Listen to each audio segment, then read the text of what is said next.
ဒီနေ့အတွက်ကျွန်တော်တို့စိတ်ဆက်လေ့လာကြည့်ကြမယ်အကြောင်းအရာကတော့အခုတလောအရင်ကိုလူပြောများနေတဲ့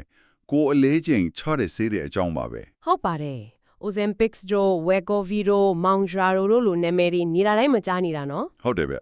အော်စရာကောင်းလောက်အောင်ဝိကြတယ်ဆိုတဲ့သတင်းတွေကြောင့်လူတွေရဲ့စိတ်ဝင်စားမှုကိုအပြည့်အဝဖန်ဆားထားနိုင်ခဲ့တာပါဒီရောအသေးစိတ်လေ့လာဖို့ကျွန်တော်တို့စီမှာစိတ်ဝင်စားစရာအချက်လက်တွေအများကြီးစူးစီးထားတာပါ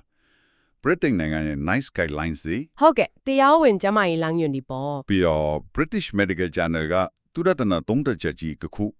Cleveland Clinic ကအစားအသောက်လမ်းညွှန်နောက်ပြီးကျင့်ဝတ်ဆိုင်ရာမေဟွန်တွေအထိအဆုံးလင်းပဲ ဆိုတော့ကျွန်တော်တို့ရဲ့ရည်ရွယ်ချက်ကဒီဆေးတွေကအမ်ဖွယ်ဆေးဆိုတဲ့ခေါင်းစဉ်ရဲ့နောက်ကွယ်မှာတကယ်တမ်းဘာတွေရှိနေလဲဆိုတာကိုနားလည်အောင်စူးစမ်းဖို့ပါပဲ ဟုတ်ကဲ့ သူတို့ကဘလို့အလုံးလုံးလဲဘသူတွေအတက်တင့်တော်လဲအရေးကြီးဆုံးကတော့ဆေးရလိုက်ရင်ဘာဖြစ်မလဲအဲ့ဒါတွေကိုရှင်းရှင်းလင်းလင်းသိသွားအောင်ပါပဲရှင် ကောင်းပြီဗျာဒါဆိုဒီဆေးတွေရဲ့အခြေခံအချက်ကနေစလိုက်ကြအောင်ဒီဆေးတွေကတကယ်တော့ဘာတွေလဲခန္ဓာကိုယ်ထဲမှာဘလို့အလုပ်လုပ်နေတာလဲ အဲ့ဒါကစိတ်ဝင်စားစရာအကောင်ဆုံးအပိုင်းပါပဲဒီဆေးအများစုက GLP-1 agonist လို့ခေါ်တဲ့ဆေးအမျိုးအစားလေးပါ GLP-1 agonist ဟုတ်ကဲ့ GLP-1 ဆိုတာကကျွန်တော်တို့အစာစားပြီးတဲ့အခါဦးလန်းကျုံကနေတဘာဝအတိုင်းထုတ်လွှတ်တဲ့ဟော်မုန်းတစ်မျိုးလေပြောရရင်တော့သူကခန္ဓာကိုယ်ရဲ့တဘာဝ break စနစ်လိုပဲတော်ပြီးပိုက်ပြီးဆိုတဲ့အချက်ကိုဦးနောက်ကိုပို့တယ်အစားချေတာကိုနေစေလေ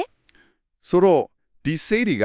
အဲ့ဒီ break ကိုပို့ပြီးအားကောင်းအောင်လုပ်ပေးလိုက်တဲ့သဘောပေါ့ တိတိကျကျပါပဲဒါကြောင့်လူကအစားနည်းနည်းစားယုံနဲ့ပိုက်ပြီးတွေကိုခန်းစားရပြီးအစားစားခြင်းစိတ်လည်းနဲသွားတာပါ မောင်ကြရိုးလို့နောက်ထပ်တဲ့ဆေးတွေကပို့တော့ထရောက်တယ်လို့ဆိုပါတယ် ကပိုးပြီးတိတာထင်ရှားနေတာပါ ရလက်တွေကတော့တကယ်ကိုမယုံနိုင်စရာပဲကျွန်တော်တို့ရထားတဲ့ချက်လက်တွေတဲကစမ်းသပ်မှုတစ်ခုအရ